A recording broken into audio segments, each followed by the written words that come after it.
Diz assim a palavra de nosso Deus. E contou-lhes também uma parábola sobre o dever de orar sempre e nunca desfalecer ou esmorecer, dizendo: havia numa cidade um certo juiz que nem a Deus temia, nem respeitava o homem. Havia também naquela mesma cidade uma certa viúva que ia ter com ele, dizendo: faz-me justiça contra o meu adversário. E por algum tempo não quis atendê-la, mas depois disse consigo: ainda que não temo a Deus, nem respeito os homens, todavia, como essa viúva me molesta, hei de fazer justiça, para que, enfim, não volte e me oportune muito. E disse o Senhor: ouvi o que diz o justo juiz. Deus não fará justiça aos seus escolhidos, que clamam a Ele de dia e de noite, ainda que tardio para com eles.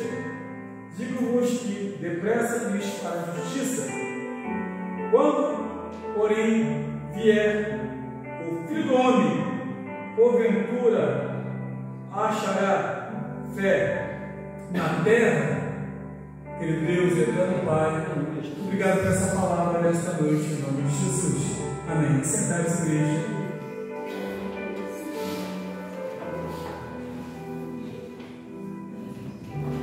Meus amados, conforme eu havia dito um tempo antes, que crise todo mundo tem, problema todo mundo tem, mas eu quero falar sobre a igreja. Eu quero falar sobre nós e as nossas dificuldades. Jesus, ele começa, uma das coisas que me chama a atenção é a palavra dever. Dever é sinônimo de obrigatoriedade. Obrigatoriedade. Então, todos nós temos a obrigação de sermos de oração. Todos nós. Todo cristão, ele precisa tirar tempo para conversar com Deus. Isso é normal. Ele tendo problema ou não, estando em crise ou não. Porque a oração, quando você não está em crise, você está se preparando para quando a crise chegar. E a oração, no meio da crise, é porque você está passando por alguma dificuldade. Ou de qualquer maneira, faz-se necessário orar. E ele fala sobre o dever de orar sempre.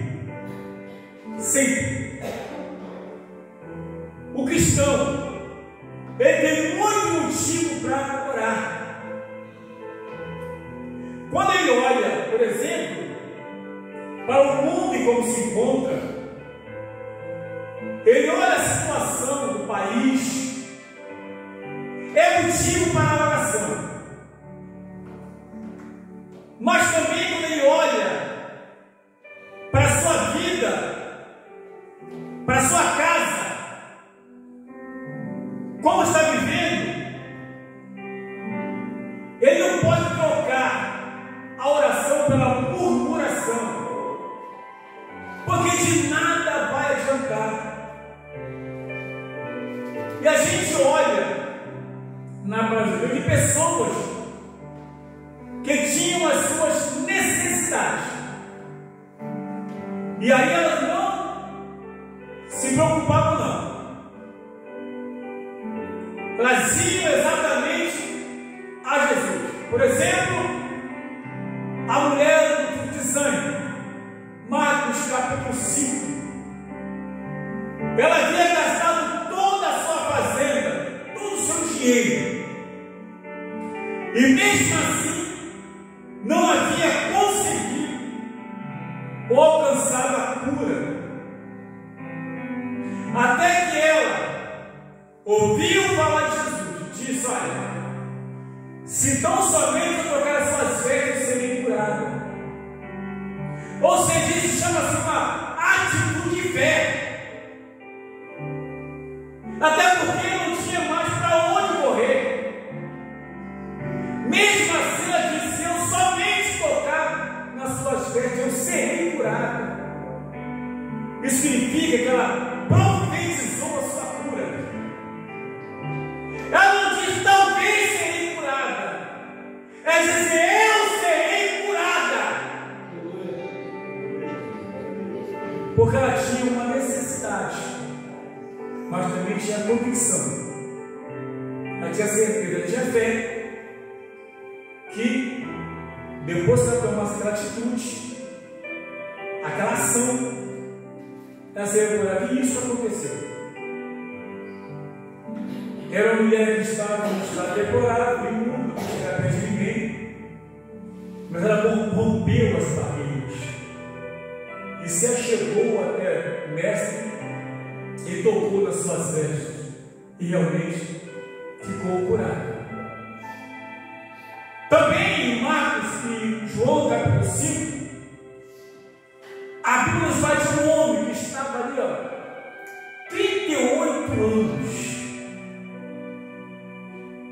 A Bíblia relata que vinha um anjo, mexia na água, e aqueles que podiam iam rapidinho, quem chegava primeiro era curado.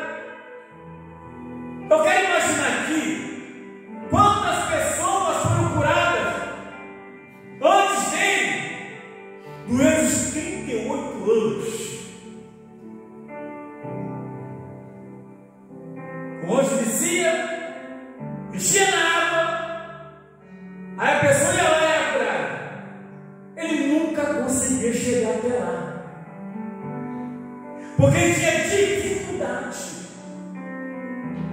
muita dificuldade. Então Jesus se aproxima e faz a pergunta para ele se ele queria ser curado. Ele foi e contou a sua história: Senhor,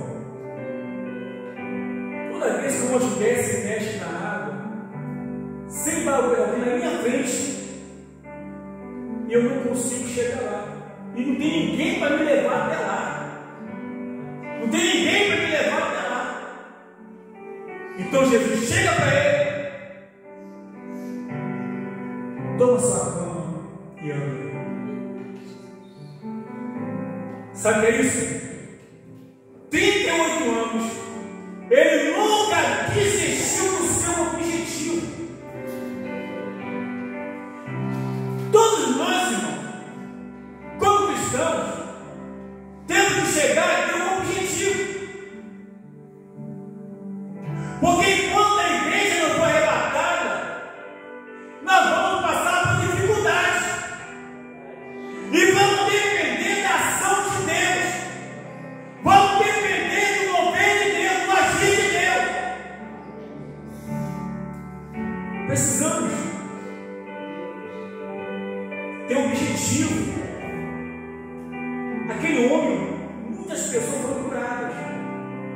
mas ele permaneceu ali. Eu quero imaginar que agora, ele ali sentado olhando para o tanque. Vamos ver dessa vez como eu chego lá, nada. Ele poderia chegar, sair se arrastando e ir para outro campo. Poderia fazer isso, mas ele permaneceu ali. Eu vou ficar ali. Uma hora minha vez vai chegar. Glória a Deus. Uma hora o meu milagre vai chegar.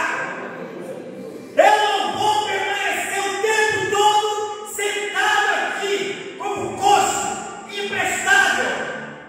Isso é fé. Isso é convicção. Isso é certeza. Isso é crer. Até que a fé dele foi contemplada, vista, e ele foi curado. Ele foi curado. Existem pessoas que, quando olham para outra pessoa com problema, começam a querer julgar. Ah, se está doente assim, alguma coisa fez de errado. De alguma, não é possível. Há quanto tempo está assim? Pois é. João capítulo 9, a Bíblia fala de um cego de nascença. Nasceu cego. Ele não ficou cego depois. E aquele cego na verdade de nascença, os discípulos perguntaram para Jesus: quem pecou? Foi ele ou seus pais para que nascesse assim? A gente tem a tendência a atrelar o problema de alguém ao pecado. Se nasceu cego é porque tem alguma maldição. Se ficou doente é porque alguma coisa fez de errado. Esse é um defeito que há no ser humano que precisa ser corrigido, ser tratado. Então Jesus diz que não foi ele nem seus pais que pecaram, mas foi para que se manifeste a glória de Deus. Aí Jesus vai e encosta no chão, faz logo, passa nos seus olhos, e fala: vai até o tanque, se não é nada. Se ele era cego, alguém o levou. Aí você vai dizer assim: por que Jesus não curou logo? Para que fazer logo? Para que ir lá no tanque? Irmão, aquele tanque, o nome dele era enviado. Ou seja, o enviado de Deus o enviou até lá. Ele foi curado. Sempre vai aparecer alguém, como apareceu, de dizer que não tinha condição daquilo acontecer. Você está cheio de pecado. Não acredito. Quem foi que te curou? Cura de Deus não tem questionamento. Curou, está curado. E aquele homem passou a enxergar, ele não voltou a enxergar. Porque ele não enxergava, era cego de nascença. Ele passou a enxergar. Ele passou a ver a luz do dia. Ele passou a ver as pessoas. Ele passou a ver o pai e a mãe, porque o pai e a mãe foi questionado também. Não sei, ele nasceu cego assim, eu não sei. Com medo dos fariseus, mas foi curado. Porque tudo na vida cristã tem que ser, irmãos queridos, com insistência. E conforme lemos aqui, Jesus então conta essa parábola, dando exemplo de como nós devemos ser, como nós devemos agir.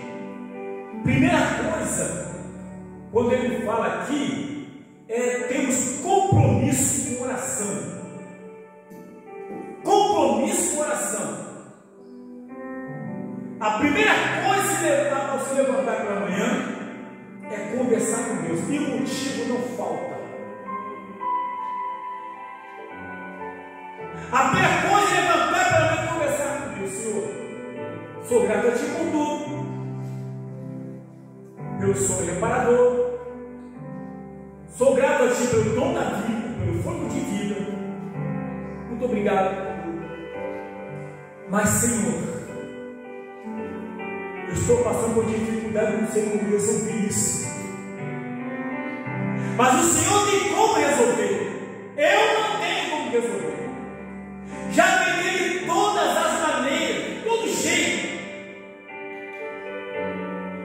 E pela manhã já responde para Deus, mas coloca nas mãos dele.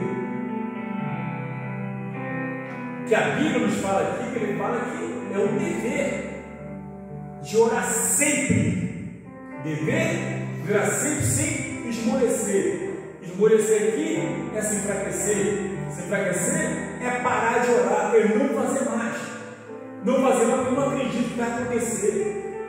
Se não aconteceu até agora, não vai acontecer mais. Quem foi que disse isso? Quem foi que falou isso? E ele mostra aqui um exemplo. Ele conta uma história aqui para mostrar para os seus ouvintes como teriam que fazer para serem vitoriosos. Fala de uma mulher, de um juiz, de uma cidade, não temia Deus, não respeitava os homens.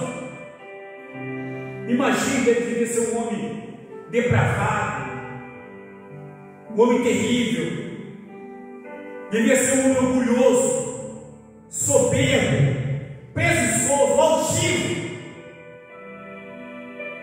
Não dá nem para falar todos os adjetivos aqui, talvez ele fosse, mas pelo menos esses. Uma pessoa talvez insuportável, que ninguém gostasse de chegar perto.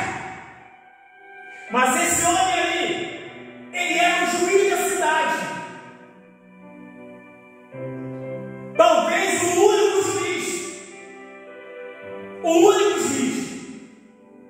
E aí vem aquela mulher, viúva, precisando de uma sentença a seu favor contra o seu adversário. Ela precisava. E ela vai até esse homem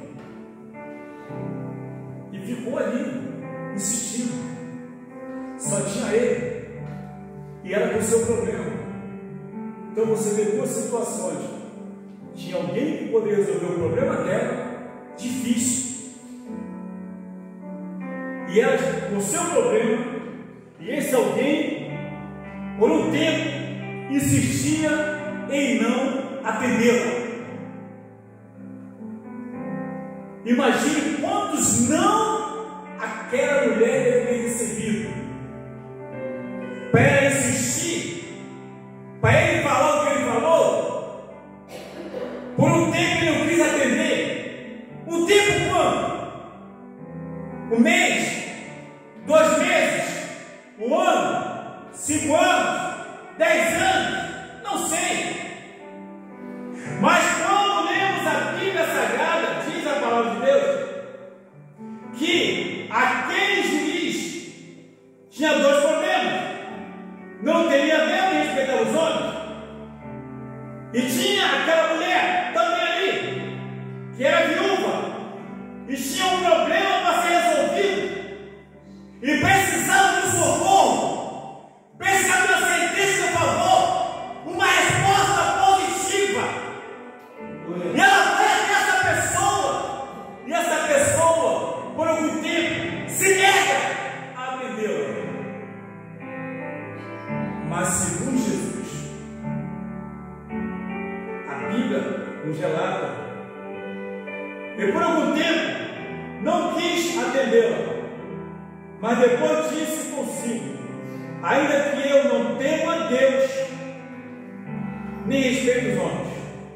Todavia, como esta viúva me molesta, me perturba, pega no meu pé o tempo todo, não me deixa quieto, é o tempo todo, todo dia está aqui no meu escritório, todo dia está aqui batendo na minha porta. Peraí, eu vou ter que resolver esse negócio. Ele é muito insistente. Que mulher é essa? Vai insistir tanto. Ele diz aqui na palavra bem assim, olha só. Hei de fazer justiça, para que, enfim, não volte e me importune muito. Para com isso. Vou logo resolver o problema dela. Eu vou resolver. Ela está insistindo muito. Vamos voltar mais aqui. Ele se sentiu muito perturbado, incomodado.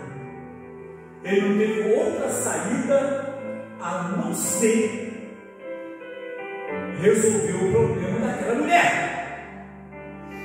Pois bem, Jesus então chega e fala: olha só o que ele falou. Olha qual foi a palavra desse Cristo.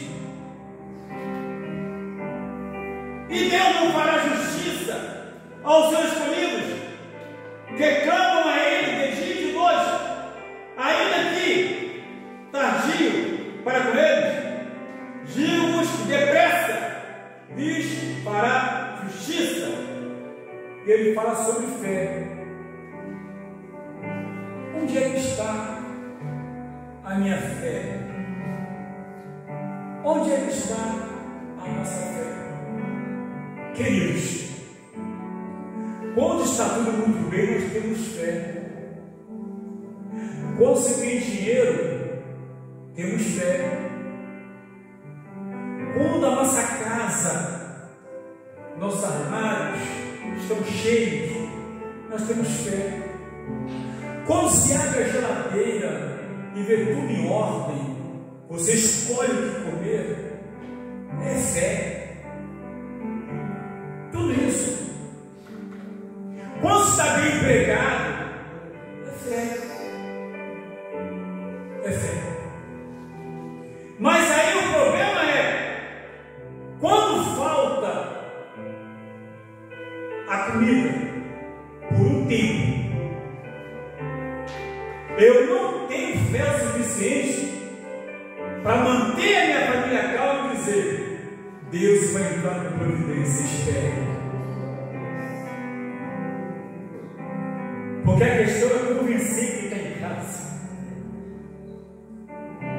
A questão é convencer. Se preocupe, não fique quieto. Não se preocupe. A questão é convencer. E falta isso. Você não tem comida, a fé vai embora. Ficou desempregado, a fé vai embora. E aí eu digo para os irmãos uma coisa. Evidentemente, no meu caso específico, sempre fui bem empregado. Mas tem um momento que algo precisava ser feito na minha vida e eu fiquei desempregado. Nunca tinha acontecido isso. E eu não era cristão. Aí, assim, um tempão depois, eu me converti.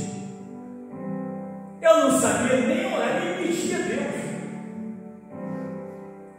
Eu me converti chorando. Imagine, com o mês que eu estava convertido, chega alguém na porta da minha casa. Orlete está aí? Está.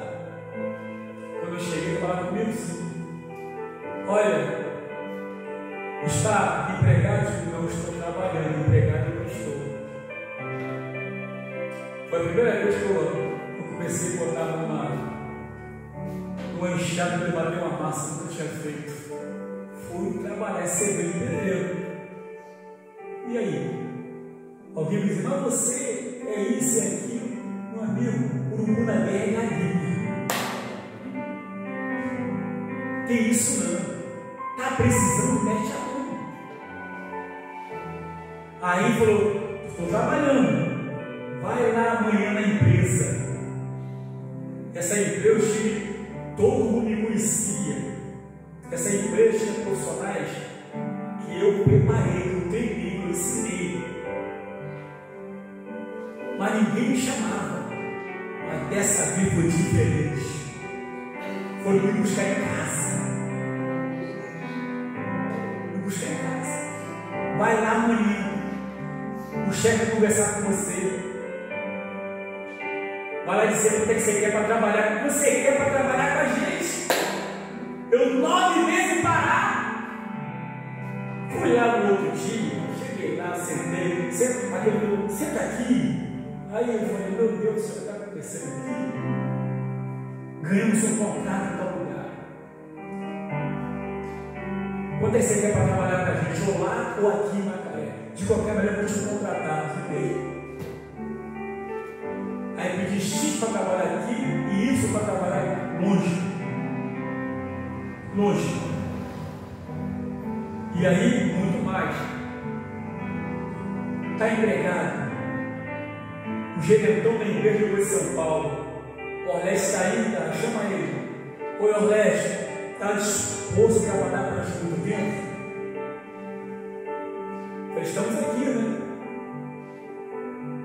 Ganhando muito bem, trabalhei 11 anos.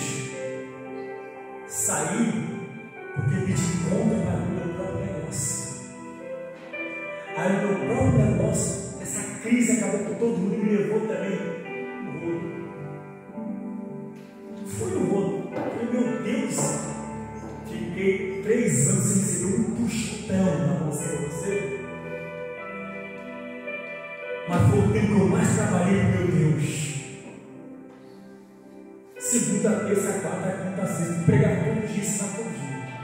Dure meu corpo. E aí? Um dia eu cheguei para Deus. Eu não formei a minha filha para cuidar de mim, não. Eu não formei minha filha para cuidar de mim. Eita com providência. Meu querido, tem que conversar com Deus. Eu entrei no INSS, dei entrada na aposentadoria. Quando eu dei entrada, eu liguei para lá, na pandemia, no meio da pandemia. A pessoa falou, você tem entrada agora. Estou vendo aqui o seu CPF, entrar agora, né? Foi. Tá bom, daqui a 45 dias é o prazo para poder verificar. Você vem aqui no local para poder pegar o papel, a documentação. Isto era 12 horas e 49 minutos. Quando eu acabei de dar entrada no estudo, sabe o que eu falei para o pessoal? Já vou separar o meu dízimo. Porque eu já estou aposentado. Que 45 dias? O pessoal ia muita fé. Fui para o culto pregar. Quando eu acabei, cheguei em casa. Já tinha chegado no e-mail. A documentação, eu fui aposentado às 13 horas e 45 minutos. Meio de 1 hora eu estava aposentado. A hora que eu dei entrada, a hora que eu fui visto, a hora que eu vi o banco que eu ia receber. Eu meio assim, falei, que isso, gente? O papel que eu ia usar 45 dias, já chegou no e-mail, foi só imprimir, boa assim. Eu falei, meu Deus. Aí no outro dia, quando eu fui no banco. Cheguei lá, estou assim. Aí mulher, escuta. Alguma coisa? Eu falei, sim, aposentadoria. Meio tempo, né? Ela chegou para o seu CPF. Eu passei para ela e falou assim: você está aposentado, sempre eu vou fazer sua carteirinha.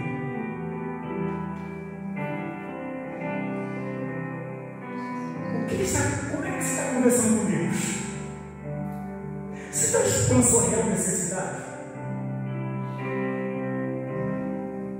Isso é coisa minha com Deus. Testemunho não é de ninguém, não. Aconteceu comigo.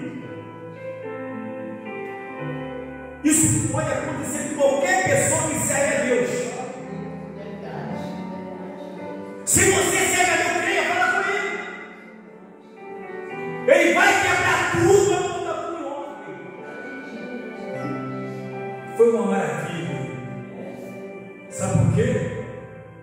Quando a gente insiste com Deus, Ele gosta que a gente insiste. Sabe por quê? Porque a oração é uma conversa com Deus. E a Bíblia nos fala em Mateus, capítulo 6, versículo 8, que antes de abrir a nossa boca, Deus já sabe do que nós precisamos. Mas também a palavra de Deus nos fala que tem que conversar com Ele. Quando eu converso com Deus, eu mostro a minha necessidade, eu mostro que eu preciso dele. Eu não fico assentado aguardando Ele fazer, não. Eu sou cedo. Olha o que Ele faz. Um dia Ele vai fazer. Peraí, o negócio está feio, é difícil, só essa mulher aqui estava com dificuldade. E Jesus contou a história dessa mulher, com esse juiz, fez aqui um apanhado e mostrou que em relação a nós, o que falta no meio de muitos cristãos é a convicção e a certeza de que ao falar com Deus, algo vai acontecer. Algo vai acontecer. E aconteceram outros milagres. E tem acontecido milagres. Um dia um problema aqui, um dia um problema ali, outro dia uma crise ali. Mas, no geral, o percentual de vitória é muito maior do que o de derrota. É muito maior do que o de derrota. Está aqui um exemplo. Como tens orado? Parou de orar por quê? É só chegar para Deus. Foi o que eu falei com Deus. Por quê? Porque a minha filha, como ela é formada, não, mamãe, do senhor do papai eu cuido de tudo aqui, claro. Mas chegou um tempo que eu disse, não chega, eu creio que precisa não, cuidar. Não, só estou muito novo, estou garotão. Que isso? Não vou não, resolvo o meu problema, não se preocupe. Creia nisso. Onde você quer que Deus faça justiça? É na sua família? É na sua condição física? É uma porta de trabalho? Ou até é uma perseguição? Porque quando alguém me perseguiu, eu vi Deus agir sem eu pedir Deus para agir. Deus agiu sem eu pedir Deus para agir. Me perseguiram, foi Jesus que com as mãos. Não ficou bom, não. Só falei isso, salva essa alma. Mas Jesus vai salvar e vai tratar. Vai tratar e vai trazer o arrependimento. Por isso, você que está aqui nessa noite, consegue sair pensando nisso. Pega o teu objetivo, aquilo que te aflige, aquilo que te tira a paciência, aquilo que te perturba a tua alma. O hino vai cantando aqui, 193, porque te abate a minha alma, porque te abate minha alma. Confia em Deus, conversa com Ele, dialoga com Ele. Aleluia. É assim que funciona, gente. Nós temos um Pai, a Bíblia é clara como diz para nós, nos chama a atenção. Digo-vos que depressa fará justiça. Quando, porém, vier o Filho do Homem, porventura achará fé na terra. É uma pergunta. Cadê aquela fé que eu digo que tem? Por isso, meus irmãos, Jesus deu a receita. Essa receita não é minha, a receita é dele. A receita é de Jesus, não é minha essa receita. Então pegue essa receita, faça uso dessa receita, faça proveito dessa receita, aproveite essa receita, creia nessa receita, faça isso. Depois você vai dizer, pode ser hoje, pode ser amanhã, mas ele faz. Ele faz. Eu sou testemunha disso. É lógico que eu contei só um pedacinho aqui. Que eu só vou contar tudo que Deus fez na minha vida e faz na minha vida. Vai ficar o culto só de testemunho. Não é esse o objetivo. O objetivo aqui é sermos alertados acerca da minha necessidade e quem pode para provider na minha necessidade. Esse é o nosso Jesus Cristo. O nosso Deus Todo-Poderoso, em nome de Jesus Cristo. Glória a Deus. Fica de pé. Aleluia. Meus amados, oremos ao Senhor.